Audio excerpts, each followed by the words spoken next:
I think that people have been out of the dating pool for so long, they just don't even think about what it's like. It's just like you're single and they're single. You guys will like each other. It can feel like an insult. Yeah, let's just throw these two bodies together and see if they mesh. Yeah. And then they send you a photo and you're like, what?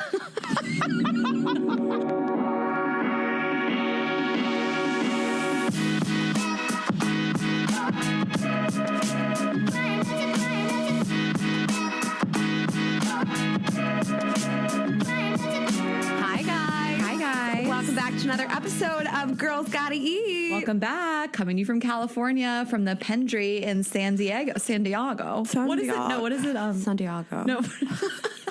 It's from the same. I can't remember. No. I think it means a whale's vagina. No. Is that it? I don't fucking remember. And he says, stay classy. That's like, stay classy. I don't know. Is it San Francisco? Oh. No. I think it's San Diego. We'll double check it. Whale's vagina. I haven't seen that movie in so many years.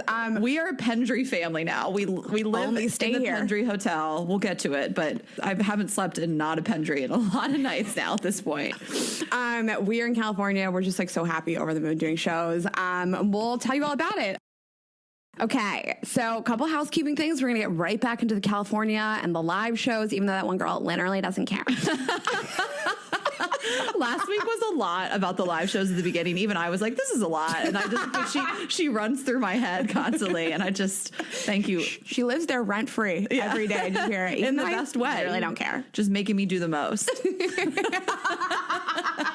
You thought it was long last week. Well, buckle up, bitches. No. So speaking of live shows, we are coming to Toronto June 4th. Oh my God, we finally allegedly. did it. Yeah, maybe. We'll see. You guys we love Canada. They've been locked down a lot. You guys have just been babies about the variant. Not you guys. They just deserve it. We really hope it works out because nobody deserves a show more than Canada. So we will see you guys Saturday night, June 4th at the Meridian Theater. We are so excited. And that will be on sale March 7th, next Monday at 10 a.m. Eastern time. It'll be on our website. You can grab tickets there 1 week from today. So save the date. And then also new merch launching on the 7th too. Yeah, you guys, merch has been a journey. What a journey. Yeah, we offloaded our previous merch company. We'll talk about it next week. We'll explain to you guys what happened. Yeah, get ready to sip on some.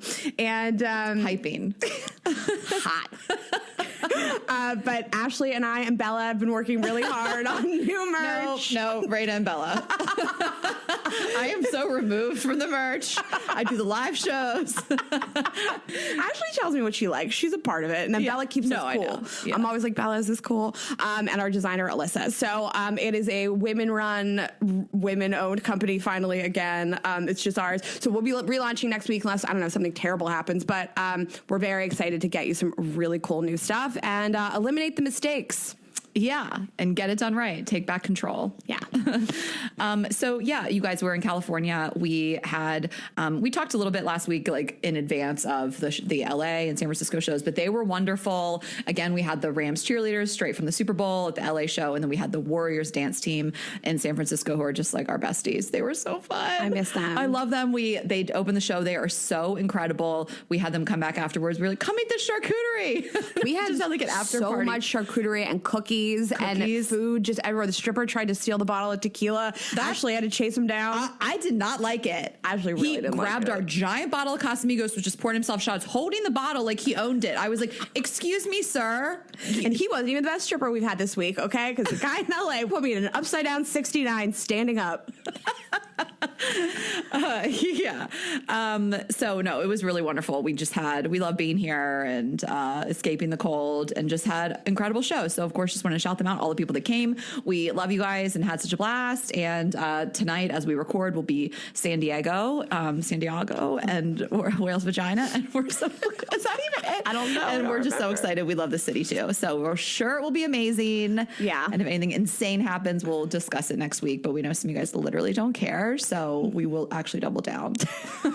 Yeah, the shows are great. I echo everything Ashley said. Thank you guys for coming. We just love you guys. The shows have just become more wild. Please come out. We have a lot more shows coming up, so you guys can check our website for tickets. But lots of really fun stuff coming up. And we always like to give you guys travel recs. You always ask like where to stay. So Ashley and I have been staying at the Pendry in Los Angeles and San Diego. And then when we leave San Diego, we're actually going back to Los Angeles and continuing our stay at the Pendry. Yes. So we are a Pendry family. We're a Pendry family.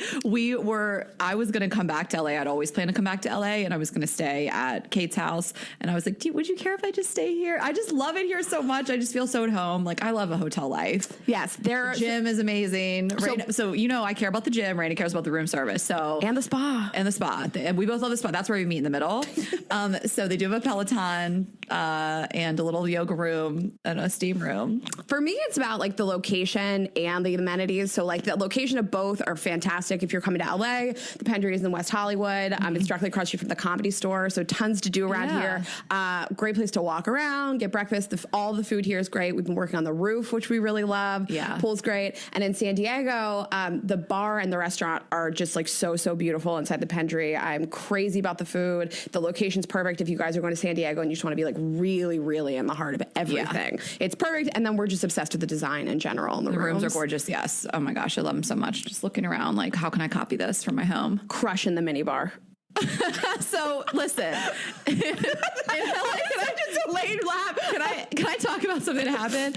So I'm looking at it right now. So in LA in the Pendry, there's a little thing in the mini bar, and it's a romance kit. So it's a little box, and it's a white box, and the front of the box just says romance kit. So you're like, what's going to be in here, right? So I'll tell you guys, the kit contains breath mints, 2 condoms, lover's game, massage oil, personal lubricant, and a sanitary wipe. So I took it from the mini bar, did not open it, and I took a picture of it to send to somebody, just to be flirty, whatever. And then just forgot to put it back and like had it next to my bed. So they replaced it. So now I've actually two romance in a room. And I've been charged for it. Like, I'm gonna have to settle this at the front desk. I'm gonna have to be like, I'm gonna watch you and film you explain to the front desk why you never used the first one and why you have 2 now. I know. I thought about wait to watch this. I'm gonna be down there like, so I see that you guys charged me for the romance kit, and I just need to make it clear there was no romance to me. There was actually no romance, and I was just taking a photo. I was trying to make. Trying to make romance. This is so. When I saw, and it's kind of bent up. Like what was I doing with this? Why is the box bent? You were using it as like a stress ball, trying to get some romance. Oh my gosh, that is so funny. I know. So yeah, I'll have to handle that. I'll have to speak to a manager on that. No, I'm kidding. But we had this is gonna be a bad transition. I was gonna say we had some romance on this trip. But no, Rain and I actually we went on a double date on this trip. I guess we can call it that. It was, sure. Sort of. I don't know. It falls in that category. If it ends with me making out with somebody, it was retroactively a date. 100%. That's a great call. Thank you. If it turns is sexual. it a date? Is it not a date? If something happened physical, then you can look back and you can call it a date. Rain and I haven't been on a double date since July 2019. July 2019. 2 guys took us to their favorite taco place. Didn't eat a bite of food. They didn't eat at the place where they had pitched us that we were going to eat. They didn't eat at all, ever. And they took us there. Rain and I were like, are we having tacos or what? No, they were not eating. We ordered guac. Rain and I ate all the guac. Even though Ashley and I had just come from like a 2:30 p.m. lunch where we had to fight at the restaurant that I started. Raina did start it. I was in a bad mood about her bad mood. Somebody tweeted that. It really made me laugh. Someone tweeted, finally learning that the catalyst of the iconic bathing suit store fight was I was in a bad mood about your bad mood. Okay, wait, Raina. Another thing. This is first of all, people were tweeting about the Cheesecake Factory date, our Valentine's Day, which was so funny. And then Cheesecake Factory got in there and they were tweeting at us. This one, I died. I screenshot it. It says, watching Ashley while Raina gets a lap dance is the same energy as watching the groom while the bride walks down the aisle. Is that not the best? best tweet of all time. It's exactly it's so perfect. that. But what if the groom like took his suit jacket off and started just like swinging it above his head to get attention too? You've been doing a good job. I feel like people are watching you. I love it. That guy gently laid me on the table, and you jumped in. I had to bust the table. Yeah, you bust the table. My skills came back from the Lone Star Steakhouse when I was a busboy. No, just kidding. No. It reminded me when I worked at the Cheesecake Factory and I was fucking the busboy. Did you fuck a busboy? There's this guy that was pretty cute I made out with, but we never fucked. I feel like that's like a hierarchy. You don't dip below. Yeah. I went busser? I made out with a busser. You were manager fucking the busser. I was dating. I was never a manager. I was just a waitress. I was dating the manager. I was cheating on him with one of the waiters. And just blowing the busser. I wasn't blowing him. We just made out. Yes, you were. I was 21, okay? One of the best quotes Raina ever said to me was that.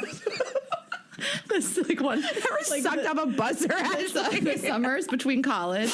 Like her mom was like, Raina, you got to get an internship, and she would like tell her she had to get all these like internships at these like big companies and like do like big stuff. And Raina said to me, she goes, all I want to do is suck dick and work at the Cheesecake Factory. Like it was so funny to me. That is your truth. It is my truth. It's my favorite restaurant. I worked there for a while. It was great. I love it. Where were we? I don't fucking know. We did this. So anyways, we were talking about the double date that we were on where we didn't eat. Yes. And where they didn't eat. So it didn't work. I mean, that whole thing ended in like we had to break up with these guys. Yeah.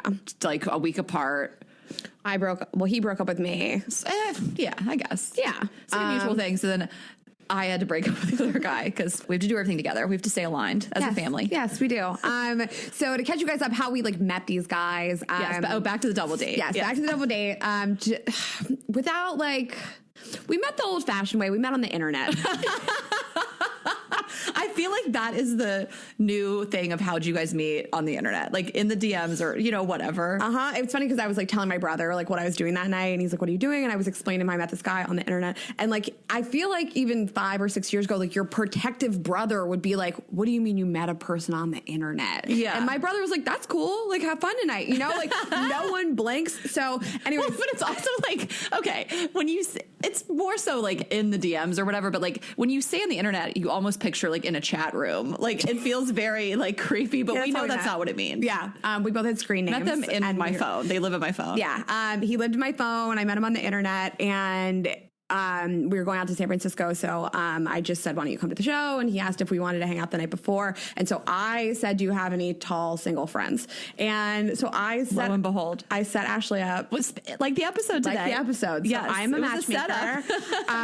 So I just said, do you have any tall single friends? And I don't think it's like a weird thing to ask either. Like I'm not trying to fuck your friend. My friend is single. I want to see if you're single and your friend is single. And so, yeah, I set you up with another tall person. I appreciate it. Worked out. Yeah, that's such an easy thing to do. Like you weren't going to meet this internet stranger like solo, but like it was very like when those things kind of happen, like in this case or in any case, it's very like, well, what if we don't like these people? But like then it's a funny story and you get to do it with your best friend. So I was thinking that because we were in San Francisco for like the one night just to ourselves. And I was like, what if we like burn this night on these people that suck? Because like we were like, well, what is this going to be like, And not everybody vibes with everybody. Like just because I vibe with somebody doesn't mean you want to sit there and talk to that person all night long. And so I was like, what is this going to be like? And it really was so much fun. I almost like was thinking like, should we all just be going on like double dates all the time? Because it just was like a really nice way to just get to know people. And it was like a little less, it's less pressure.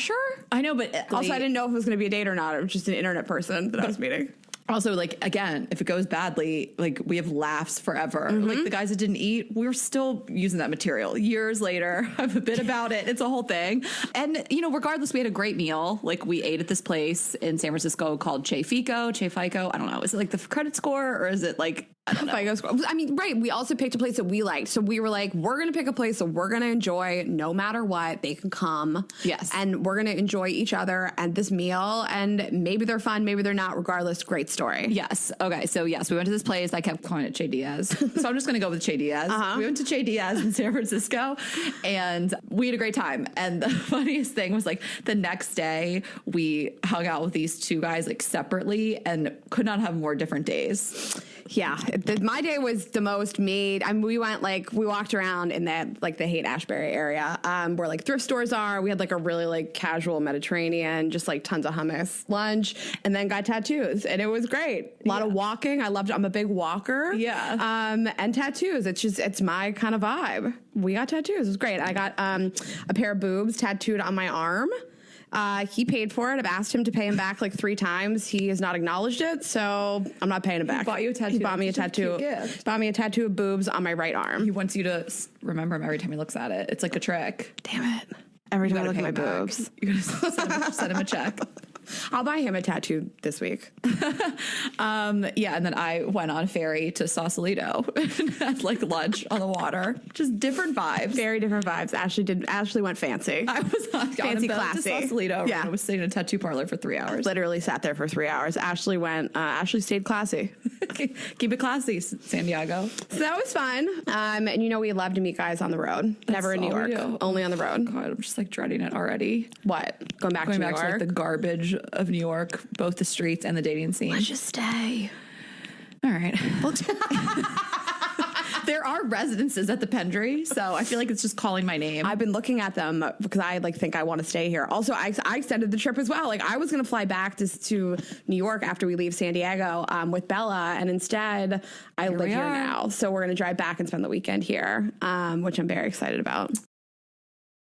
Okay, guys, and if pineapple chicken tacos or falafel power bowls sound delicious, these recipes are some of HelloFresh's quick and easy meals that are ready in about 15 minutes. We want to thank HelloFresh, America's #1 meal kit, for supporting Girls Gotta Eat. Go to HelloFresh.com/GGE50 and use the code GGE50 for 50% off plus free shipping. I love it. I feel that HelloFresh takes the hassle out of mealtime. In the spring, we want to be outside more. We want to be inviting people over more. So less time indoors, just prepping stuff. They send everything pre-portioned. The recipes are super easy to follow. I've always found everything I've made from there so delicious. And April is Earth Month, and HelloFresh is always committed to a cleaner planet. So on average, HelloFresh meals have a 31% lower carbon footprint than the same meals made from supermarket ingredients. Plus, nearly all HelloFresh packaging materials are curbside recyclable in most areas of the U.S. So we love that. Again, easy to make, no skill level required. Seriously, so much variety. They have tons of options every week. I'm just looking right now what they have. They've garden spinach ricotta ravioli, Greek goddess quinoa bowls. They have stuff for every season. They have stuff for lunch, dinner, snacks. Portion sizes are great and really, really super flexible if you ever need to skip a week, change your address, anything like that. I know you guys are going to love it, find it so delicious. Everything you make will be impressive. Right now, you can go to HelloFresh.com/GGE50 and use the code GGE50 for 50% off plus free shipping. Okay, so I am telling you guys about Freeform's original series, Single Drunk Female. I love this show so much. We've talked about it before and cannot recommend enough.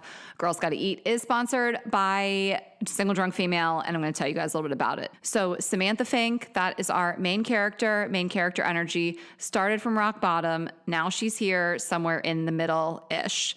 From the executive producer of Girls, which we love, also comes the all-new season of Single Drunk Female on Freeform, and you can also watch it on Hulu. So 549 days sober and counting, things are looking up for Sam. This is the first birthday she's looked forward to in forever. Even if she's spending her party hidden from everyone in a closet, she's living with her overbearing mom still. So if you watch the first season, you know what's happening here. Trying to hold on to her not-so-dream job, writing the most important listicles on the internet and knocking on her ex's door at 2 a.m. relatable, which is never a good look. The Guardian called Single Drunk Female a next-level Fleabag. Refinery29 says it's refreshingly in your face. BuzzFeed calls star Sophia Black D'Elia a total on-screen darling and dares you not to fall in love with her. And we totally agree with all of that. Your 20s can be wild and complicated, and being sober even more so, but sometimes quitters win. This show is equal parts hilarious and surprisingly emotional, which if you've watched the first season, you know, and you should be excited for the next one. So Freeform's Single Drunk Female, all episodes are now streaming on Hulu. Okay, so Love is Blind finale. Love is Blind finale. I woke up at 6 o'clock in the morning to watch this. I crushed it. I was up so early. I couldn't wait to talk to you about it. Hold on a second. Spoilers ahead. Spoilers ahead. No, I'm going to talk about what we're doing right now. We came back in here. It is 10 o'clock on the West Coast. 1 a.m. on the East Coast. 1 a.m. on the East Coast. The episode should be out by now. And we came in to record this because we basically recorded it and it was dated. And we were like, you know what? They deserve at least us to address the finale. We can't do this every time, but here we are. Get used to this. Also, we said a couple things that didn't age well. 100%. I think that we co-signed somebody that we thought we were going to like, and they made themselves unlikable again. Shane. Before the finale, we had turned a corner on Shane, and we were like, he's a good guy. Him and that conversation he had with Shake. Ew. Both of those guys. Shake, okay, cringiest moment. Okay, every single person, there was definitely spoiler. Cringiest. Guys, we're not okay. And we're going to talk about why next week. First of all, I don't even know. Right? What I'm wearing right now. We've been fucking.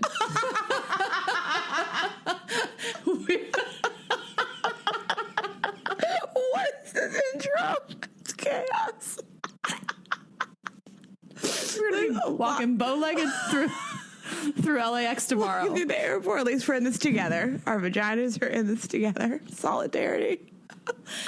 Okay, so Shake's cringy moment. What his? Well, yeah. Okay, so there were a lot of. So you said that I like buried how exciting and all the but I didn't want to. I don't want to give it away. Yeah, I told you. I think a lot of stuff was really predictable. I think that like the first couple that got engaged, I always forget their name. Natalie and Nick and Danielle. Yeah, so there's two couples that end up together. I mean, you should forward ahead. You already said spoilers, Raina. You got to pull it together. I'm like watching her try to form the words. This is a bad idea. There's two couples that ended up together. I was like not super shocked, but a little shocked. The Shake thing was the most cringy because she decides to leave, and you said that clearly something happened, like off camera, like fucked up. I mean, first of all, she was the MVP of the whole thing. Like, I Choose Myself is like so powerful. Like, Deep Tea is such a queen. But yes, I felt like, and maybe she had been hiding it up till that point, but something happened along the lines where he made her feel bad about herself because she wasn't like that nice about him. Like even towards the end, I think she was just like, her vibe was very like, fuck that dude. And I'm glad that she did because that girl is going to rewatch this and see him say on national television, I'm not attracted Well, she already to her has. I saw some articles already. They've talked to her about it. I think BuzzFeed maybe had an exclusive or something where she was like, yeah, it was fucking awful. It makes me feel sick that he like kept doing that because he kept saying how obsessed he was with her. But cringiest moment of the whole finale was when she rejects him and he's like, guys, it's still a party. And he's like, let's turn up. And he wants to like party and dance. And everyone there is like, his friends were like, can we do this? And then when this is the best tweet that I am sad I didn't come up with, but when he was talking about his reservation at Nobu, did I show you this tweet? Someone said he's going to be at Nobu with Nobu. It's so corny. And then the only other things, we'll wrap this up, but like Ayanna and Jarrett, I like that they ended up together. It would have been so cringe if she broke up with him in front of his dad at the altar. I know. If she left him at the altar with his dad, like, you know, they must have known they were saying yes because the dad would not have married them. Oh my God. That's so true. I always wonder how much these people talk about it ahead of time, but like in that case, I think that guy was like, you got to give me an answer. My dad can't like watch me reject. And she was like, well, great. You just hijacked the whole thing because you got your dad involved. Yeah. But he was like, you can't make eye contact with my dad while you break up with me. That's not going to fly. I mean, Shane and Natalie, I mean, I did actually think they were going to get married. I think that I didn't see that coming. Obviously, they had this huge fight, and I think he has a lot to deal with. I don't know that was the best idea for him to lose a parent and then go on national TV. And like, I think he's got some anger shit going on. I don't think anyone's that surprised, though. I was the most surprised at Sal and Mallory. I thought he was like obsessed with her, but maybe some people were saying that he felt like she wasn't as into it as he was, or he's just a soft boy, and I can't decide. It's just, I think he made a rational decision, which is like the decision most of us would make, which is like, yeah, I'm not going to marry you. I just met you, but I'd love to like see where this goes. But he didn't really do that. He kind of ended it. I want to see what happens because I feel like she was like, okay, well, trying to ask him, like, do you still want to be together? Do you still want to date? I agree. It's crazy to get married right now. And he was like, I'm just going to need some time. Like, it felt like a breakup, and I could be wrong, but it felt like an easy way to let somebody down. Yeah, I don't know that I see them getting together. What was your biggest surprise? I thought Shane and Natalie would end up together. I actually really liked him out of the pods. I thought I made such like an about face about him. I liked watching him and Shayna because she was trying to like gas him up and he wouldn't lean into it. Yeah. And she was getting like crazier and crazier and he was just like, I don't know what to tell you, you know? And I liked his communication with Natalie. I thought he looked like he really enjoyed her parents and the family stuff. And he seemed a little less like crazy in the eyes, but like hearing, like, it's almost like a blessing they had this like ballistic meltdown fight. Hearing her say like, you told me you hate me. She's so wonderful and rational and just kind. And I love watching her. Like the way she said that to her father was she was like, I see how comfortable I feel with my dad. And I didn't feel like that today. Yeah. I was just like, oh, I felt that, girl. The only thing I want to love her, and I do. I just the you're my best friend thing. I hated it. They were the most that like. Come on, guys. I will shit on it all day, every day. I don't care. I will shame people that say you met your best friend in a week. I don't care. What do your best friends actually think? Do you have best friends? Do you have friends? Like Kate and I we will never get over it. And me and you, it's like, Kate's like, what if you were on television saying that? You know what I mean? Like you just met this person and it makes it feel like, who did you have before in your life? Like your best friend, it's such a huge title. Like, I mean, yeah, you can have a lot of them, but I'm saying like to call someone my best friend, her and Shane aren't going to be friends forever. This is over. They met 10 days ago. I mean, a bunch of them said this. You're my best friend. You're my. It's so weird to watch it. What is your friend situation like? What are your friends thinking watching this? So, but the thing is like I expected from Nick and Danielle, like she's so insecure. Like it seemed to that they were so desperate for this best friend thing, and like I just didn't see it coming from Natalie. And I still love her, but like, guys, we gotta stop. We have to stop this. What if you saw me call somebody else my best friend on national television like, I just met last week? I always say this. I think about my mom calling my dad her best friend. What? That's not her best friend. Francis's joke. I just hear Francis in my head going, that's not your best friend. I talked about Francis a lot this weekend. I talked about Francis in bed this weekend. What? No, what did you say? I was talking about how he really inspired me to get my breast reduction, and like inspiration comes from like weird places. I talked about him today also. You were in bed with a man. talking about Francis. Oh my gosh. Yeah. Well, I love the show. I thought it was still really exciting. I did not walk away feeling like any of the couples like hit it out of the park like you saw last season with like Amber and Burnett. I was like, they're gonna be together forever. And Cameron and Lauren. I thought even like Giannina and Damien, dumbest couple I've ever seen, but they like really were together for like years. Well, there was definitely no Cameron and Lauren, but I saw like some meme that said like stars of Love is Blind 1, Cameron and Lauren, star of Love is Blind 2, Deeps. That was just powerful. Like that was bomb. And then her mom supporting her, like that was my favorite moment I think that I've seen of the entire franchise, was her being like, absolutely not. I want someone that's sure about me and I choose myself. I like get chills thinking about it. So. I did not expect it. I thought he was going to pull some bullshit. He is such an asshole. Like the way he spoke about her, saying like, I'm glad she did it, so I don't have to do it. It's like he's such a catch. Like he's not walking around with a dad bod and a head full of gray hair. What the fuck is he bringing to the table? You said he had a dad bod, and he posted some thirst trap on Instagram, and he has a 6-pack, and someone was like, "Where's the dad bod now, Raina?" Okay, well, she's defending him now. I'm not body shaming. I'm only saying that because he could not talk shit on her and her looks enough. I know. And that girl is a stone cold stunner. I don't even care. We can talk shit on him. That was just the cringe of that, but all right, well, listen guys, it's 1 a.m. on the East Coast. We're gonna wrap it up. I'm gonna upload this episode. we do it for you, and we are gonna rest our vaginas, and we will talk next week about more of our trip. We're gonna rest our vaginas like it's not resting while I sit here on this couch. I walked into your room and I had to like double check you didn't have sex on this surface. My vagina is resting great on this one surface like, you didn't have sex on. I'm gonna ice it. That's what I meant. Ice that pussy. Okay. Okay. And also, well, we were talking about Rex. I tried to get back into Anna Delvey, and I'm just out. I just don't like it enough. Are you fully out? Where did you out. stop? I mean, you know me. I give it like an hour of my life. You know, I watched the whole first episode. I was like on the fence, and then started the second and just like could not get involved. And I feel like it started to get juicier and I still didn't care, you know? And so I'm like, I'm just out on this. Like, I know what happened. Right. So it's not like I got to see what happened. I don't love the show. And that's they produced it well. It's Shondaland. Like, you know, I love her shows. It's not for me. I mean, you have some thoughts, but like, it's still like the number one show on Netflix. And I'm just like, I'm going to be done with it. I mean, I actually watched it last night. I was between that and Ozark, and I just decided I didn't want to like be sad. I don't like. Huh? Another show I don't like. I decided I just wanted to have like a little bit of a lighter evening, so I watched the Anna Delvey thing.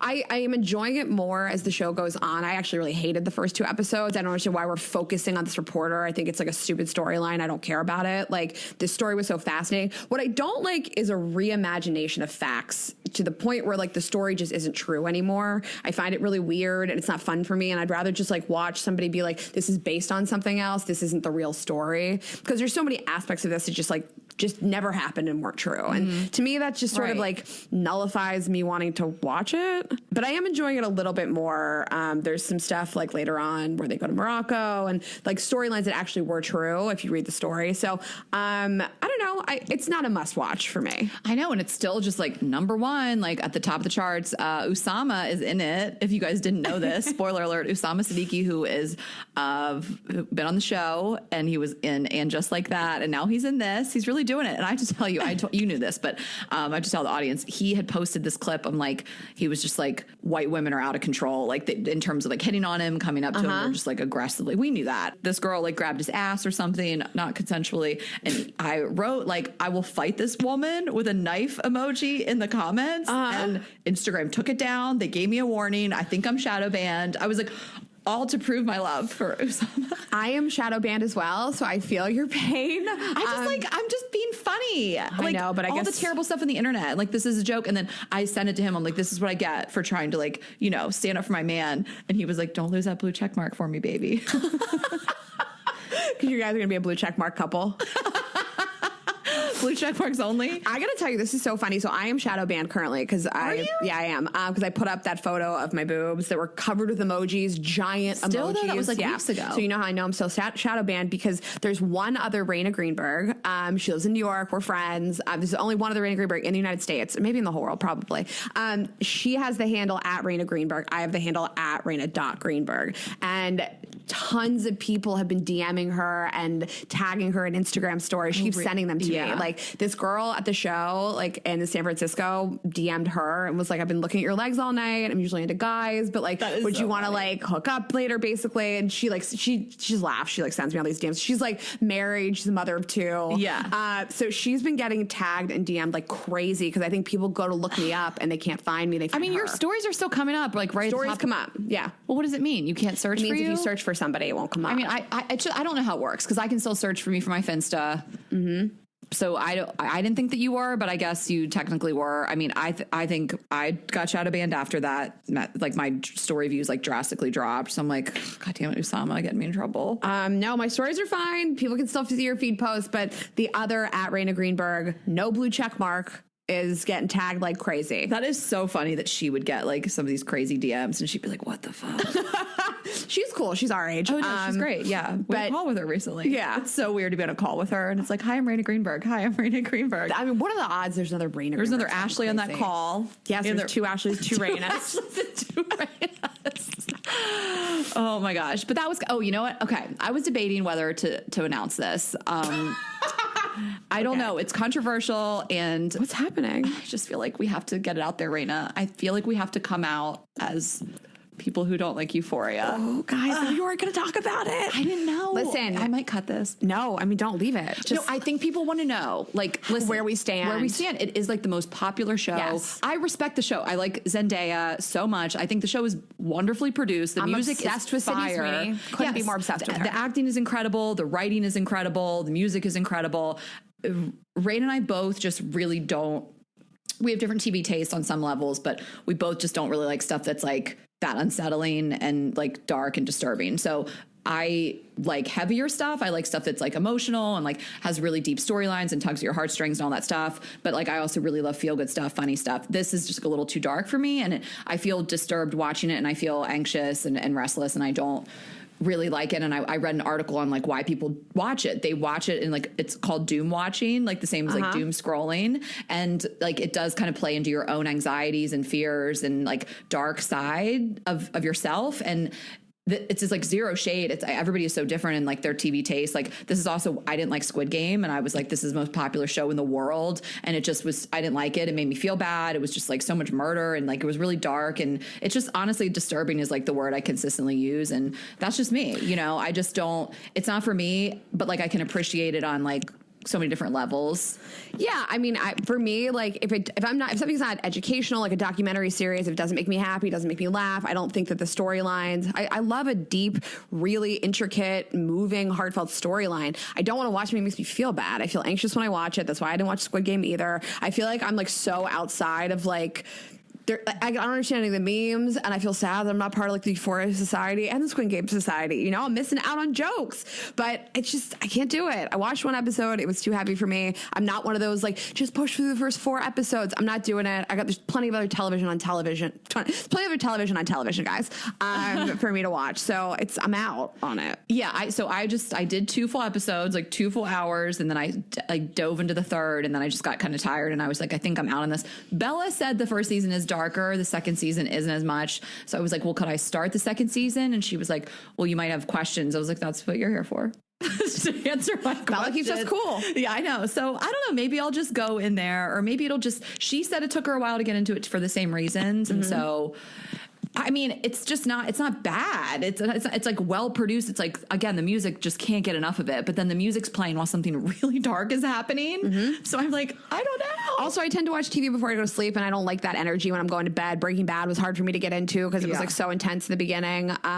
Succession, I can only get 1 episode before I go to sleep. House of Cards, I can only do 1 episode before I went to sleep. I like to binge stuff, and I can't watch them. It makes me really stressed out and anxious before bed. You know me, I like to go to bed like 11 o'clock, lighter than air, sleep a full 8.5. And I also really need like a really strong protagonist, like someone to root for. And like I told you, that's why I didn't really like Succession. I was just like, everybody's bad. We just, Cousin Greg, that's all we got. You know, like I watched 3 or 4 episodes and I was out. Maybe it changes too. Again, no, Greg gets actually worse. So okay, great. So there's nobody, everybody's bad. I can't do it. It's too nihilistic. It's just not for me. Well, I mean, you know, the Succession, Mad Men, Sopranos are like my favorite shows. So yes, I don't actually need somebody to root for, but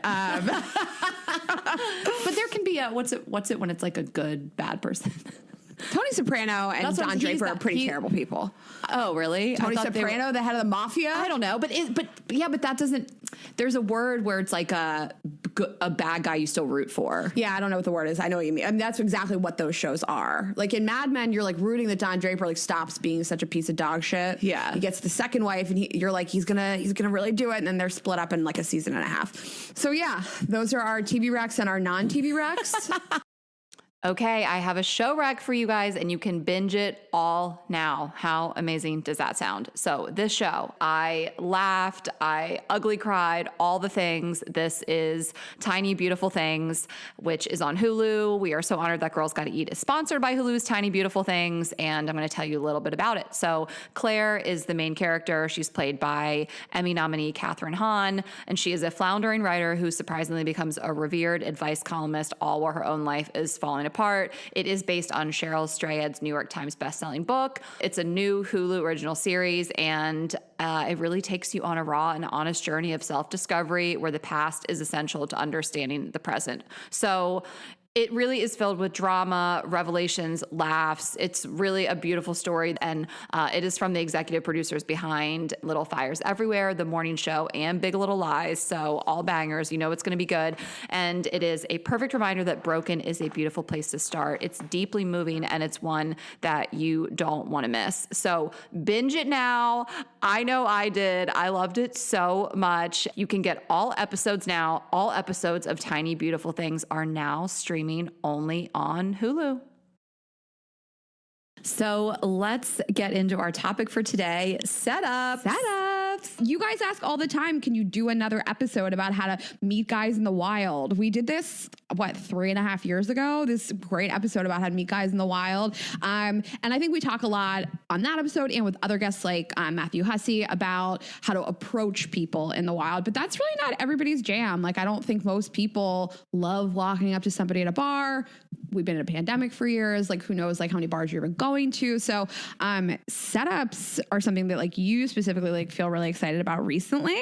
And you're such a pioneer of it. Pioneer. I started this whole thing.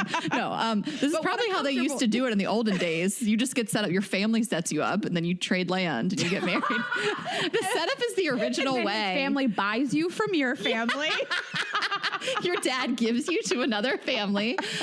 Arranged marriages. Ever heard of them? Yeah. That's really what we talk about. No, I mean, this is, I feel passionately about it. I mean, you know, the dream I feel like is to set up people that end up together, you know, like you just want to be like, I think everybody has a deep desire to be like a matchmaker, a successful matchmaker in some way. And then you're just like the star of the wedding and you're like, I set them up and you're the main character. And, but I go back to John Berger, even just thinking of people you already know. That's a little different. Setting up feels like someone you don't know, like, but it's still more of that, like, let's think of people that aren't complete strangers. And I was thinking about this. Corey and Kate, these are my two best friends outside Arena. My best friend. Both were setups with their husbands. Oh, I didn't know that. Yeah. So Corey, they're both Kate. Well, Kate and Jay were like the complete traditional. Our friend Tiffany, who owns Raw Bronzing Studio in Atlanta, the best place you can get a spray tan in the world. And her husband, Todd, like Kate was Tiffany's friend, Todd was Jay's friend, and Tiffany's friend too. But they basically were like, we want you to meet this guy. And they set them up and they're married now. And it's funny because she went on one date with him and the date was epic. It really was. Like, it was just feels very like kismet, love at first sight. But Kate after the date was like, I mean, I can't date him. He's crazy. I was like, what do you mean he's crazy? She's like, you don't even know. Like, she was like, wild animal. Yeah. He's very but then, you know, of course she was wrong. But their friends obviously saw that working out. They've been married or together for 10 plus years, married for half that or whatever. But, and then Corey and Ham's uncle set them up. So they were just at the Starbird, and Ham's uncle Paul had known Corey from bartending there for years, and obviously his nephew, and introduced them at the Starbird. Both of them very drunk. Corey was like, I don't remember if he's cute or not. And now they're married, and Paul officiated their wedding in Mexico. So it was like, that's the dream. You like set somebody up and then you like actually marry them. But I just, obviously there's so many success stories out there. We had you guys email us, and we're going to read some of the funnier ones at the end, but a lot of them were just complete success stories of it working out. I mean, it's great. And your take on it, which I love, you've said this multiple times in the podcast, is like, there's an extra layer of accountability. So there's two reasons why I like love this so much. First of all, yes. I mean, when you meet somebody on a dating app, in the wild, at a bar, everybody should treat you right, but there isn't a layer of accountability, because if they don't, it's like, who's really going to know about it, right? So if your friends introduce you, your coworkers introduce you to a friend, at least somebody knows if they don't act correctly, they don't follow up, they don't just act like a decent person. I hate that we even just like stoop to this level to be like, somebody has to know somebody. Yeah. But I do think it adds a layer of accountability, and people do just act better. I think that they like stick to the plans. I think they follow up when they're supposed to. And then the other thing is that like your friends know you sometimes better than you know you. Like and they also know like what you are attracted to that is bad for you and detrimental, and they will steer you away from that. So like, I feel like I pick a lot of nice people, but I feel like you could pick somebody really great for me, and you also would sort of avoid the pitfalls that I tend to gravitate towards, because you know me better than like I know myself, kind of. I know, we say that all the time. Sometimes your friends really do know what's best for you, know you better than you know yourself. Yeah. And so, yeah, 100%. Like I would love to like set you up with somebody or vice versa. We know years ago, I went on one date with somebody, and then I tried to set him up with Meryl. They connected, but they never went out. They were just busy, it's pre-COVID, busier lives. Actually, Meryl's still fucking busy. We never see her. And then I have a guy that I went on a couple dates with, and he's going on a date with a friend of ours this week. Tonight. Yes. And she asked me about him. And I tried to do what I think is right, which first of all, I don't know him as well as you do, but like, she asked me like, what do you think about him? I gassed him up enough. I was like, what do you think I should say about him? And you gave me a couple lines, because he's more your friend. Yeah. But I was like, he's cool. I've hung out with him. He was really nice. He's tall. He's cute. But I didn't say anything that would make her feel like she had to date him or disappoint me if she didn't, or what I mean? I said enough to make her feel excited and confident that like you picked a nice person for her. And then that's it. Like, then I'm done. My work here is out. Yeah. I mean, I think that we're all adults here, especially, you know, you get older, these things, you're able to just be more grown up about things like that. People they lose a little bit of their ego and they're just like, yeah, it's whatever. Like, we've all been rejected people a million times. I guess I always think like there's no harm in ever like one date. You know, you set people up on one date, they go out, they vibe or they don't. It gets a little trickier if they like date and then you're somehow like caught in the middle. I mean, you saw that with the friends of yours where like there were like two sets of best friends dating and then one couple broke up and now both are broken up, but like it got a little dicey there. I think that's what people fear. They're like, do we want to set up our friends? And then it's like weird if it doesn't work out. But I don't know. I think proceed with caution with like best friends. You know what I mean? I mean, it gets a little messy in that situation. Yeah. Like the original couple broke up. The other couple stayed together. They're now broken up too. But I think it was like really hard for her because then like if you break up with your person, like there's this connection to them. And it's like, do I want to deal with that? I don't know. I guess it's just like the risk you take. Cause like on the flip side of it, my brother and his wife, my sister-in-law's best friend since childhood, met my brother's best friend since childhood. And they at my brother's wedding and they are getting married now. It's when it works out, it's like really works out. It's like the dream. But I feel like sometimes the setups are just better with people who aren't like the top tier. You know what I mean? Like 100%. Like that's the dream is like you have this like friend, they're like a little bit more casual and you set them up with another friend that's like a little more casual. And it's just like, then you just get to step back. So true. I don't know if I would do this for you. If I was like, if I had like I don't have any friends that I think are shitty people.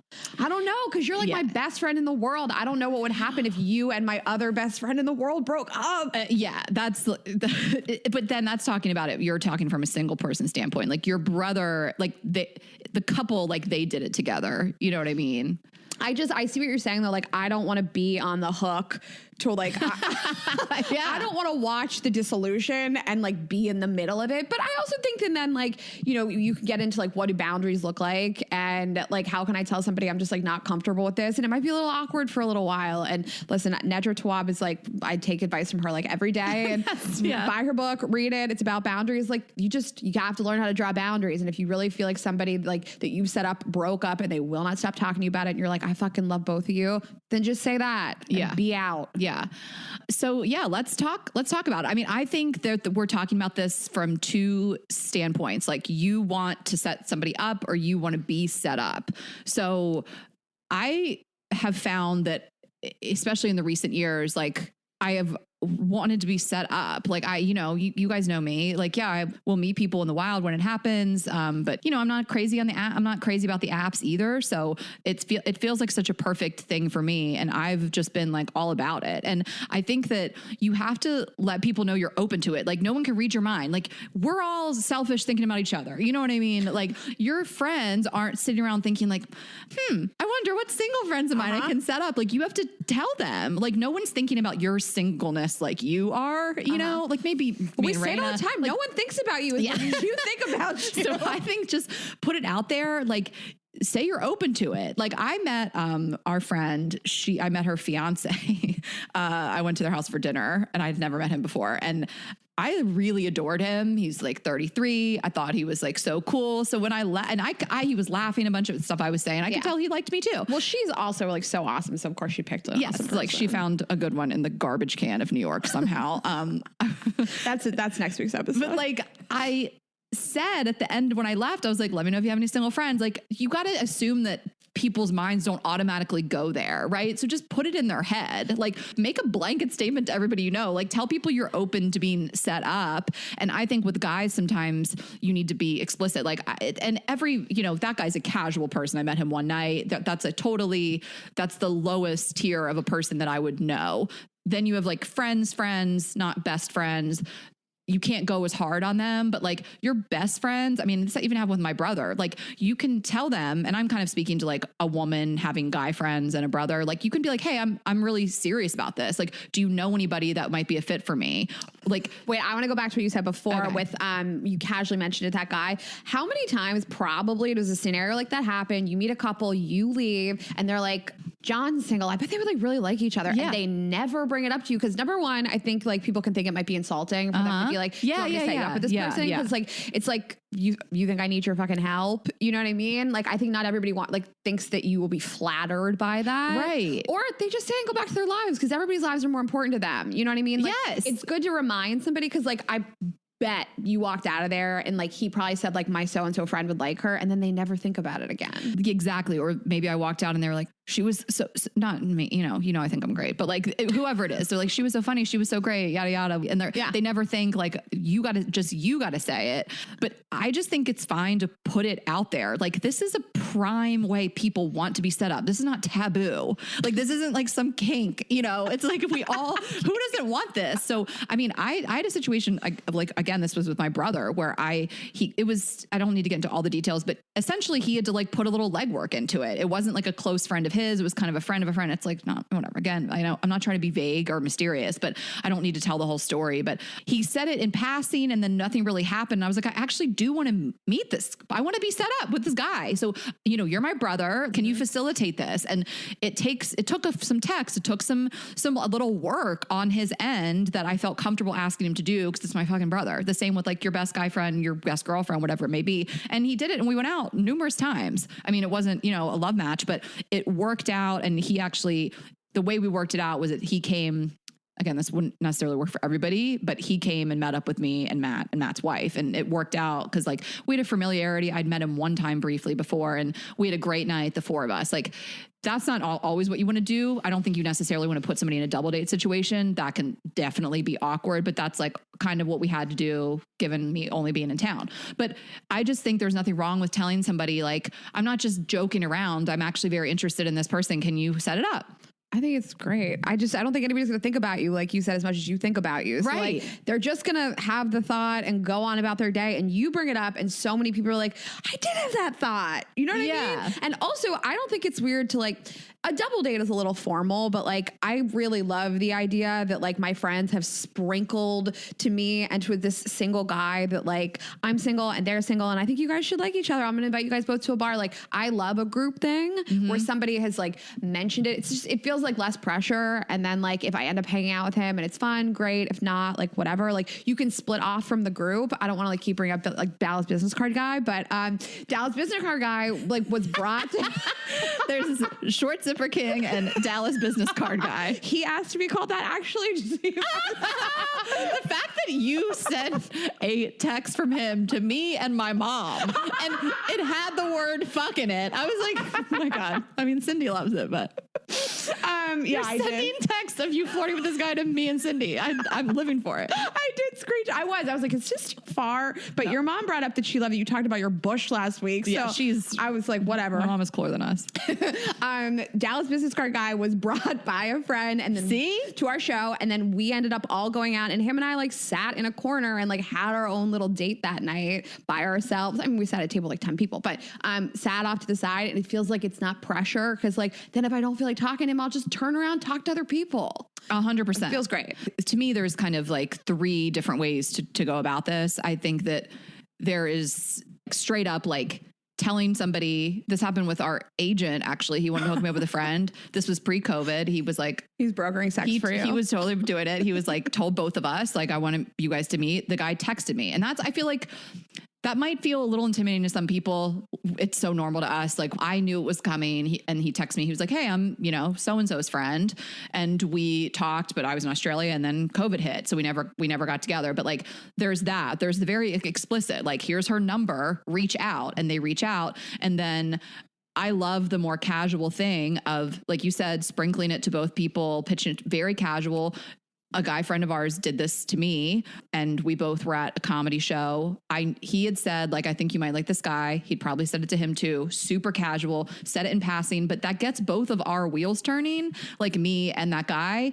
That night was kind of crazy. He bought me a drink. We were both talking to people. I'd performed. There was like Girls Gotta Eat people. It was just kind of crazy. But then I followed up with our friend and said, bring him to Raina's birthday, and we fucked. So it worked out. Like, I would say that's very successful. We neither of us wanted to date each other. I don't think. Maybe he's in love with me. Who knows? But it was like the perfect thing of our friend thinking of me, like Ashley's my single friend. I have one single guy friend for her. Maybe she'll like him, getting us in the same room, putting it in both of our ear. And you also don't have to do that too. Like you don't have to, some people don't want that. They think it's awkward. I don't find it awkward at all. So if you feel like you have people that it's going to make them awkward, then just don't tell them and just introduce them at the party or whatever. Yeah. I mean, I think like if you don't want to feel like you're on the hook, like for setting somebody up, or you're the single person that's asked for this and you're on the hook for like a whole date, then like, I think a group thing is so perfect. And like, there's just no weird shit. I mean, again, you and I like can do this all day long. I know it's not natural necessarily for everybody, but like, I would love it if somebody was like, I brought that right in front of my face. This is the hot guy I told you. Yes, about. exactly. I'd be like, you are hot. Cool. Let's talk. And then like, if I don't like you, I will just casually get away from you throughout the evening. Like, who cares? Who cares? Yes, exactly. It's like a social setting. There's other people to talk to. You go get drink at the bar, you order fries, whatever. But all of us, when we are told, I want to hook you up with somebody, I want to set you up with somebody by a friend, we are going to look at the photo of that person and think that's how attractive they think that we are. So 100%. I had one of like my best friend's sisters, who's also a good friend of mine, said to me that the groom at this wedding was trying to set her up with this guy and he like wouldn't stop pushing. And she's like, I saw a photo of him and she was like, is this what you fucking think of me? Like, this is the league you think I'm in. But I just want to say, like, I mean, and I said this to her, we all think that our friends are the shit. Yes. We all think they're fucking cooler than maybe like the average person would think. We think they're better looking because we know them and we love them. And it's like, if somebody is introducing you to their friend, all they think is you are cool enough for my friend. And it is not like a commentary on how good looking they think you are. It just isn't. It's just like, I think you're fucking cool. I think my friend's cool. I think you guys would like enjoy each other. It doesn't mean that they think you're like ugly. We all think that, but they don't. Exactly that. However, still take a step back and look at it and be like, listen, is this girl just objectively hotter than this guy? Is this guy objectively hotter than this girl? That's when you got to just get them in the same room, not say anything, and introduce them and see if it's better in person. Because I mean, I had a guy friend recently who, I mean, he texted me and he was like, would you want to go? He gave some stats. He was like, would you want to go out with this 5'10", 43-year-old, recently divorced guy with a boat? And I go, probably not, but I'll see a photo. How big is the boat? And he sent the photo, and Raina thinks this is so funny, but I just wrote back the teeth grit emoji. I was like, so listen, I could just tell that the guy wasn't for me. Maybe, you know, just, I don't know. It was a photo of what he looked like. Immediately, I was just like, I don't feel like I want to go out with him. However, I wasn't insulted because obviously my friend thinks that guy's fucking awesome. You know what I mean? Like he was like, he's so cool. Yeah. Like you're so cool. Wasn't offended. Didn't take it as a personal insult to my appearance, but maybe it was. But then I went out with him for drinks, my guy friend, like a couple nights later. And I said, let's think about who else you know. Like that wasn't a guy for me, I don't think, but do you have anyone else? And he was like, he's sitting there racking his brain, you know, guys, you just got to walk him through this stuff. And he thought of somebody and he like texted him right then. And then he like allegedly were supposed to be connecting. Regardless of whether he hits me up or not, because men in New York are just the worst. It worked out in terms of like, he got the guy excited. I told him, listen, this is controversial. I don't want him to send my Instagram to somebody. I don't want someone seeing what I do before I ever meet them, getting to get in there. I've always said this. I don't want people really knowing before I meet them in person. Yeah. I'll tell them on a first date, but before I meet them in person, I don't want them knowing that I do comedy, podcast. I don't want them going to my Instagram. So we actually looked at my Instagram together and picked a photo that he would send, like that was like something that I have on my Hinge. It's the same type of thing. So I kind of walked him through like, send this photo, you know, and, you know, again, I may hear from him or may not, but like, it kind of took me being like, hey bud, let's think about who else you know, you know, cause there's gotta be somebody. And he was like, the light bulb went off, which if I hadn't been sitting there with him actually having drinks, he wouldn't have ever thought of that person for me. But you also said something that I was like, oh yeah, right. Like you gotta be specific. Like you gotta say, send this picture, like tell them this stuff. Here's exactly what I'm looking for. Like, I think that people in relationships, especially people who've been in relationships, again, like my brother who's been with his wife for 10 years, they're just like, you're single, my friend's single. Maybe you guys will like each other. It's too single people floating around in the world. They must be destined for each other, you know? Like, that's like saying, like, I know 2 Jews, they'll like each other, you know? So I think you got to be a little more specific. Like, and yeah, maybe that first guy wasn't for you, but you're like, okay, here's what I'm looking for. I had a situation sort of in the opposite where somebody set me up with somebody and she was like, here's why I think you'd be a good fit. One of my best friends set me up with one of her boss's best friends.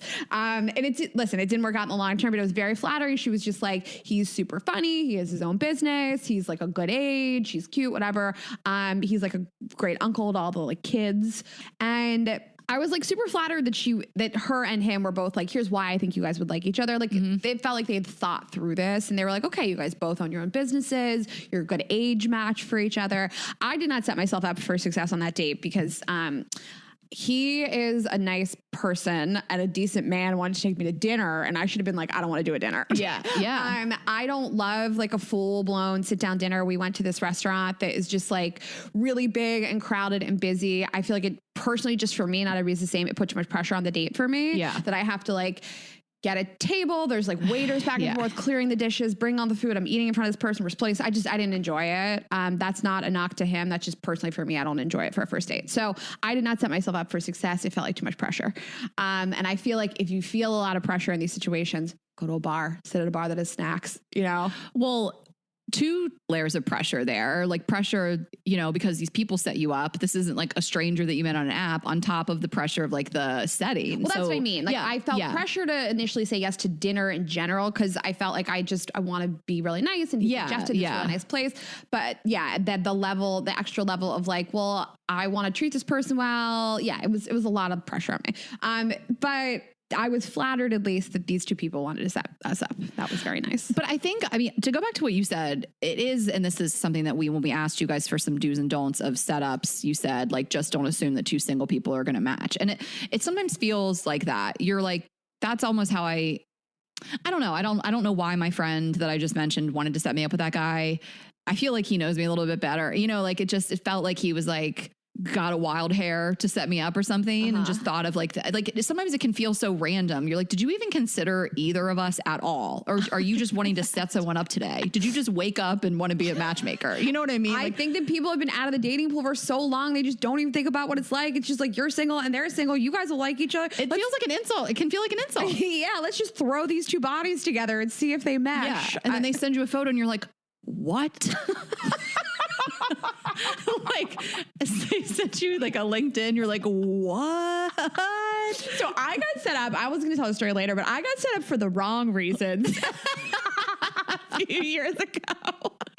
I went on like one of the worst setup dates. I'll tell the part. But so it was maybe like 5 or 6 years ago. I was maybe 6 months out from my fiance having abandoned me and our life together. So I was definitely like ready to date, and it was fine. And I was in Chicago a lot for work at the time. And one of my best friends from college was like, there's this guy that went to college with us also. You didn't know him in college, but you know, went to the same school. He lives there. He's so great. He's hot. He's single. He's recently single. I think you guys should go out. I looked at his photo, gorgeous. And she's like, he actually also like ended an engagement right before the wedding. And she's like, you guys have all this in common. And I was like, please do not tell him that about me. I don't want to discuss this on the date. I'm not interested in connecting about this. It's too soon. Like, I don't want to talk to him about it. Right. About my personal feelings or what he went through. Cause he, what he told me on the date was he had cheated on her and she had called off the wedding a week before the wedding. So anyways, before that, he like seemed really great. He was so gorgeous. He was like, I'll pick you up. He planned a date. He planned all these things. He did a good job. I can't hammer this home enough. So hot. He picked me up at my hotel. We drove to a yacht club in February in Chicago on the water. He proceeded to have 6 drinks on a Tuesday night, and he was driving. He got so hammered, and he ended up like crying on the date about his like failed wedding. About his cheating. Yes, that he had cheated on her, that she had called off the wedding, that he's going to go to therapy because his family's so disappointed in him. I'm like, I cannot fucking believe I'm in this scenario. So the point is, I didn't need to trauma bond with this guy on this date. I didn't want to do it. So we were set up for the wrong reasons. It was a horrible experience. And I don't want that. So don't think because two people have a traumatic experience, one, they want to share that. Yeah. Or two, that they'll get along. I think that you can share a little. Tell me what you think about this. I think it's nice to hear a little bit about somebody's dating history. So if somebody set me up with somebody, I'd want to know like how long have they been single? You know? Yeah. I mean, and don't set up people that you know are rebounding. You that's know, a good point like, too. Or make it clear. Yeah, or make it clear. Exactly. Like, don't set up somebody because you feel bad for your friend that just went through this terrible breakup. Like, unless you really don't give a shit about the person you're setting them up with. I think we can all, most of the time, going after a really long-term or painful breakup, like the next person's going to be a rebound. It's probably not going to work out. So maybe just steer clear of that, right? I mean, that's so true. I didn't really even think about it. Like his behavior on the date probably was so crazy because he was like hemorrhaging from what had just happened. Yeah. I think he was like months out of this also, but like, yeah, I want to know a little bit about somebody's history. Yeah. Are they capable of being in a relationship? Like, Right. I don't know that I want to be set up with your 35-year-old friend who's never been in a relationship. And I'd like to hear about that first. Yeah. I asked that when I was sitting down with my friend and was like, you know, the story I just told about who else do you have for me? I did ask that. So hear me out on this. He said, cause you know, listen, we're trying to get a gauge for if someone's hot or not, or if we think they're attractive. So I was kind of roasting him we went to another bar later and then we had a couple people there. A couple of these girls were there. This one girl was like really cool. She was telling me about like her and her girlfriend. And we just started talking about it. And I was roasting my friend because I'm like, he claims that he doesn't know if his guy friends are hot or not. Like he claims that he doesn't know, like he wasn't trying to be like, that's good. I feel like guys are like that though. I don't fucking know. So, right. Like very like, oh, well, I don't know. Like these guys look the same to me. I'm like, oh my God. So she goes, this girl, I love this. She goes, if you were him, how would you wake up and feel about yourself? That is so funny. I mean, isn't that the best? She goes, if you were this guy that you want to set Ashley up with and you had his face and his body and his life, how would you feel about going out and dating That girls? is a crazy, people like right now said litmus test in a while. That's a crazy litmus test. I love that. Exactly. You And can't now say- you know. And now you know exactly how you would feel. You can't say how much pussy do they get. You can't say like what, because honestly, like some of the ugliest people you ever met in your life get a ton of pussy. You know, you just never know. Or a ton of dick, whatever. Never know. That is so funny. Yes. And I feel like it clicked for him. He was like, all right. Yeah. That is so funny. Would you date them? Yeah, that's another question. If you were me, would you date them? Guys are like, I don't know. I don't know, man. But I thought that was really great. So we asked you guys on Instagram for some do's and don'ts, and some of these we've already covered. You know, we haven't talked about it. Like, don't be the middleman and the messenger. Like, I think you just like, you mentioned this to two people, you connect them, you got to be fucking out. I don't want to follow up. I don't want to be involved. If somebody was like terrible, if I set somebody up, if they're like terrible to you, yeah, I want to hear about it. But otherwise, like, I don't really want to be involved that much. I'm not trying to be involved, and I'm also not trying to put them on a group chat. I'm like, well, you're an adult. Here's their number. They know you're reaching out, you know? So I love that. And someone said, once you've set someone up, you're done. Don't keep checking in. Don't keep asking and nudging. Listen, if you are just so nosy and you won't be able to help yourself, don't be setting people up, because you really can't be meddling. And like, I think you can ask how it went, of course, but I think you have to kind of take a step back. I mean, it would be, my impulse would be like, I need to know every detail. Like I set this up, but I think just know that, you know, you can't keep going down that road and like badgering them for details. I mean, for the end of time. Listen, I love gossip. But a couple years ago, I want to say like 2 years ago, a good friend of mine and one of my best friends, well, a friend of mine, one of my best friends went out on a date. Mm-hmm. I never asked a single question. I was just like, if it goes well, they'll tell me. If it doesn't, maybe they'll also, I never followed up. They didn't go out a second time and I never had to hear about it. It was great. Don't set them up if you've ever slept with them before.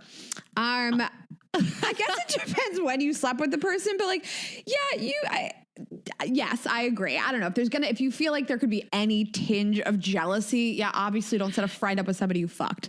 Of course, but if you are like, there's literally absolutely no tinge of jealousy and he can fuck, like, I don't know that that's a hard don't. It depends on, so this guy that I was fucking in college was so casual. I set him up with my first roommate in New York and he would be over the place all the time fucking her. I woke up one morning, he was butt naked on our couch. You didn't care. Like, what are you doing? He was like, I fucked her last night. I didn't care at all. It's so true. Yeah. I was 19 when we had sex with each other. It wasn't that deep. Yes. If you have to say, I swear he's cuter in person, don't even bother. This is very funny. I feel like there's memes that are like girls trying to find a good picture. It's also when you've hooked up with somebody and you're just trying to find a decent picture to send to your friends. Guys just don't have good pictures on the internet. But yes, if you have to say that, if you find yourself saying that, walk it back and then think of when you can get them together to meet organically. Don't do this. Don't go down this road. That is so true. If you think that somebody like doesn't give good face on the internet, which like, listen, I don't always, I'm not as photogenic because I am beautiful in person. So I deliver more in person. Well, our friend that I slept with the guy after your birthday. First of all, sometimes guys' Instagrams are ridiculous. Like, had our friend sent me his Instagram, I would have been like, what is this mess? And I would have seen a picture of him from like 2015, and like, he's hot in person. He's very hot. I can't even see that guy looking hot on the internet. Like, he's a hot in person type of guy. I'm glad that I never even got a glimpse before in person. Hot in person. What's his personality like? He's hot in person. He's hot in person. He was hot in person. I like this advice. It says don't overhype them or share too much before they meet. I was doing that with the guy who's more your friend who's going on a date with somebody who's more my friend. This has just been a lot of like I just didn't overhype it. I was like, he's cool. I hung out with him one night. I really enjoyed it. He was fun. He seems like a nice person. I'm trying to have plausible deniability if it doesn't work out between people. That's what I'm trying to have. 100%. There's a happy medium of hype. Like, don't be like, she's the funniest person you'll ever meet. Like, you can't be doing that. And then someo's expecting that on the date. Just keep it chill. You're not setting me up for success if you tell somebody how incredibly funny I am. Honestly, tell somebody I'm average. Then they won't want to go out with you, Raina. You can't do that. Someone's like, you should go out with this guy. He's average. You can't just be like, that's the funniest person. I've been in those situations where people are like, this is the funniest person you'll ever meet. And I meet them and I'm like, do you know what funny is? However, if somebody was trying to set me up and they were like, she's fucking awesome, I am. Fucking awesome, I think, is how I want to be described. Yes, I'm not going to disappoint. I know, I will deliver. I can deliver on that promise and that alone. I mean, listen, maybe you have bad taste and you don't think I'm funny. I don't know. I'm still fucking awesome. Comedy subjective. Like that guy who told me, tell me a joke. And I said, Joe Biden, what did we write? Joe Biden won the election. Yeah. He didn't laugh. He didn't think it was funny. Okay, so a couple do's that we haven't covered. Let's see. People said PowerPoints. I guess this is a Jared Fried thing. PowerPoint presentations for a setup. I want to see a kids PowerPoint these days love presentation. PowerPoints. I want to see one that somebody would make about me. Yeah. I want to see what you're sending people about me. Yeah.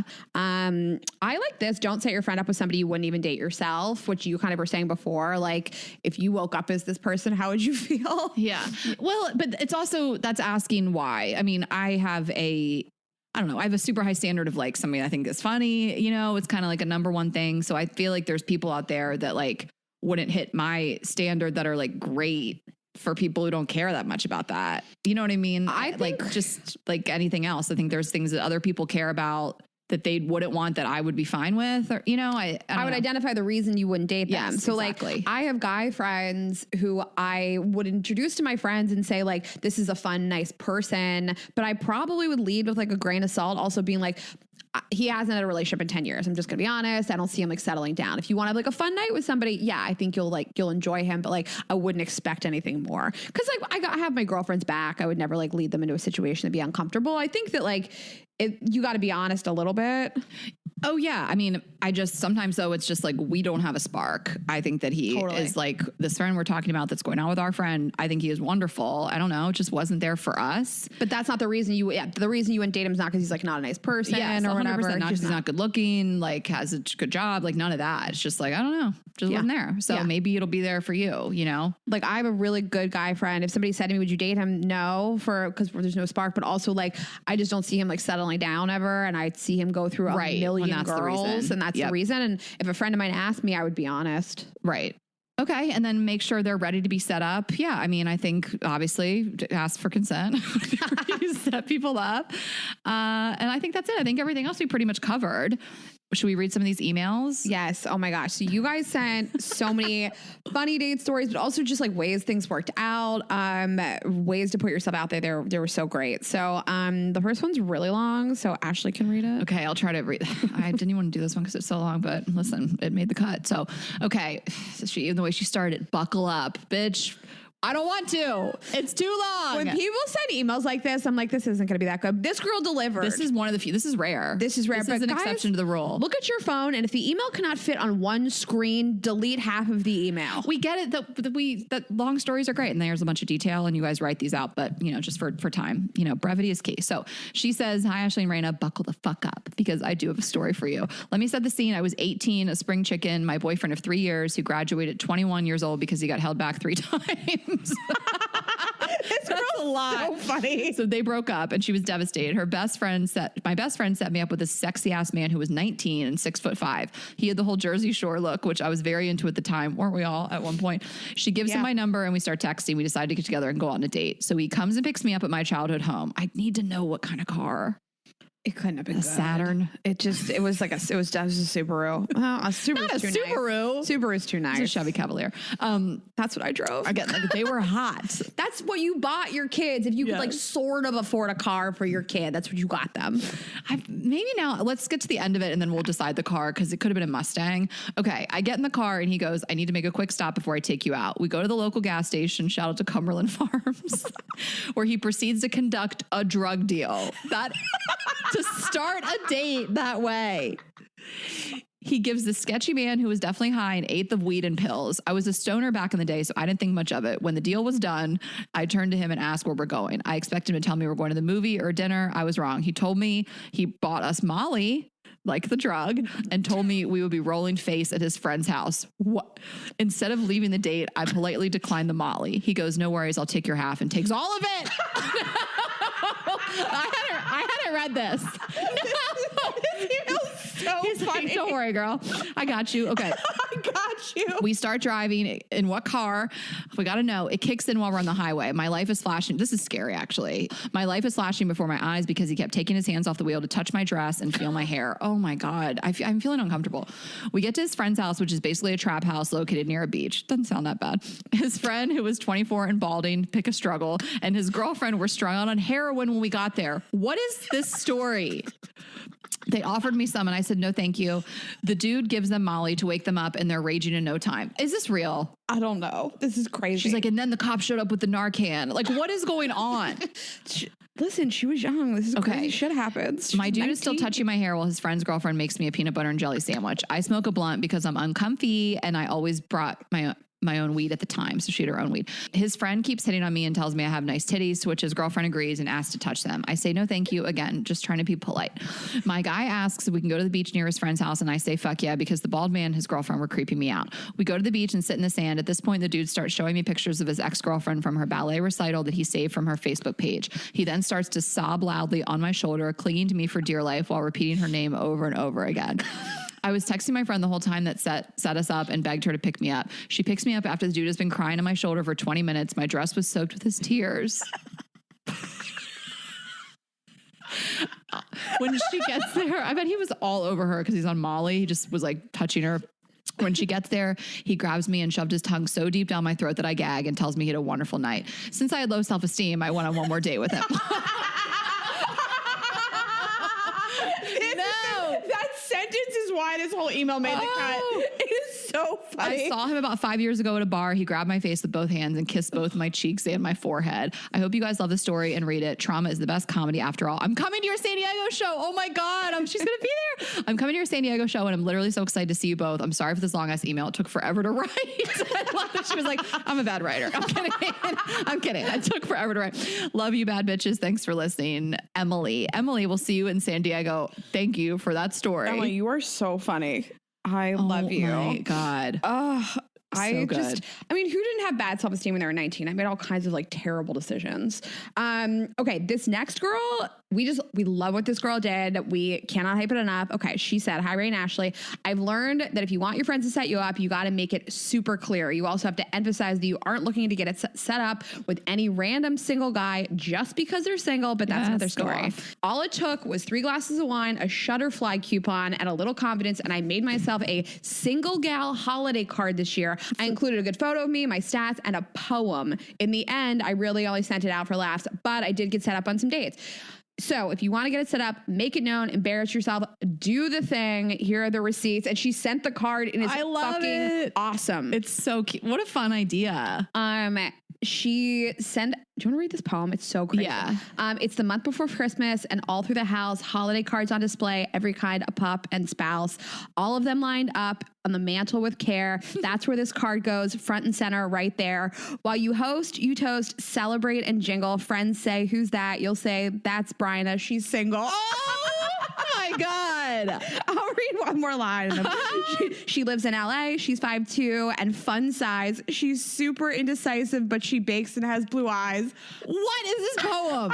You want me to finish it? Yeah. It's as simple as that. And I'm oh so grateful that you're helping me out. What a pal, so faithful. I really do appreciate you finding me a beau. Dating really sucks. It's painful, you know. To be clear, I'm not lonely. I'm thriving. I'm fine. Looking for a hand to hold, a movie buddy, a partner in crime. So Merry Christmas, Happy Hanukkah, and a Happy New Year. I hope this season brings you wine, cheese, and all the cheer. Raina, good job reading.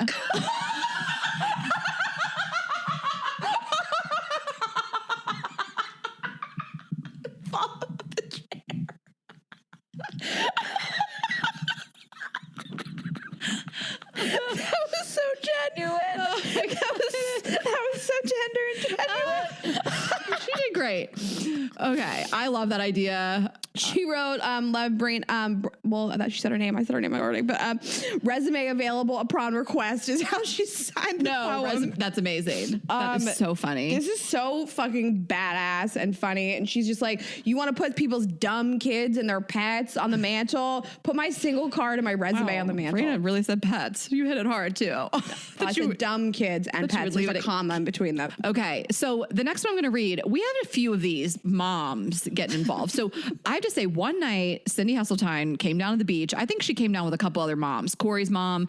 The moms got separated. One mom threw up in the bay. Like, it was wild. These moms were moms gone wild. We took our moms out. It was crazy. Not one of our moms, another mom, she threw up. But Cindy, somehow we got separated. She's walking the streets asking people if they'd seen her daughter. And somehow I cannot remember how it all went down, but she like hooked Corey up with this guy. Like, I remember him, his name was Jordan. He left Corey this voicemail that night. It was just wild. But basically, again, we were all like wasted, but my mom saw this hot guy. I don't know why she didn't hook him up with me, but she hooked him up with Corey. I can't remember if they ever went out, but it was like moms can like really get it because they don't give a fuck. Do you know how many times my mom's like, "I'm talking to the bartender and he's single." I'm like, "Mom, he's a bartender in Pittsburgh. I'm not going to date him." I mean, moms Constantly. and like grandmothers. And yes. Like, you had left the beach in 2020, my birthday week. It was just Louisa and I were left. And we helped this woman who was living upstairs in the beach house. Like, she owned the bottom, we were renting from her. Yeah. We helped her carry her groceries up. And she starts telling me about her grandson. And I was interested, but she like couldn't find she was like, "I'll give him your number." I was like, "Give it to him. I don't care." Like, she was hyping him so hard. He sounded great. That is really funny. What if we just like asked every person we interacted with on a day-to-day basis, like at the grocery store? I know. Okay. So she says, "I live in a beach town, so my setup story does begin in the summer. My mom decided she would get to know all the lifeguards on the beach, where they went to college, what they like to do for fun, their career goals, etc. For multiple summers, she kept telling me I should get to know this one lifeguard because he is handsome, can hold a conversation, and has great professional aspirations.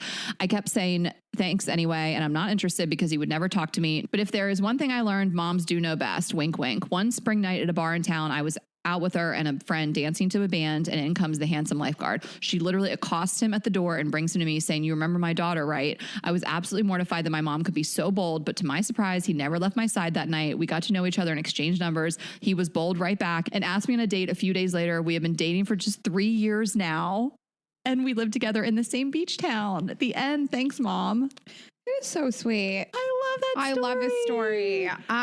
My mom, I forgot my mom did this. My mom set me up with this guy who I was obsessed with in high school. I had just like gone through a breakup. My mom ran into him at a restaurant in Pittsburgh. He lived in New York. He was like visiting Pittsburgh for the weekend. This guy was like the most beautiful man I'd ever seen. And my mom like told him I was recently single and he should like hit me up, and he came back to New York and he did. And then I blew him twice in one night. Thank you, Mom. I know. Well, he should thank your mom. I'm saying from him. Yeah. Okay, we have 2 more mom ones. This is our theme for the day. One's a little morbid, but we'll do the less morbid one first. Do you want to read this one? This is another mom setup. I'm obsessed with this. Yeah, it's shorter. You know, I want to read it. Yeah. I can even read the DM if you want to do the. Yeah, thank you for the assist. Okay.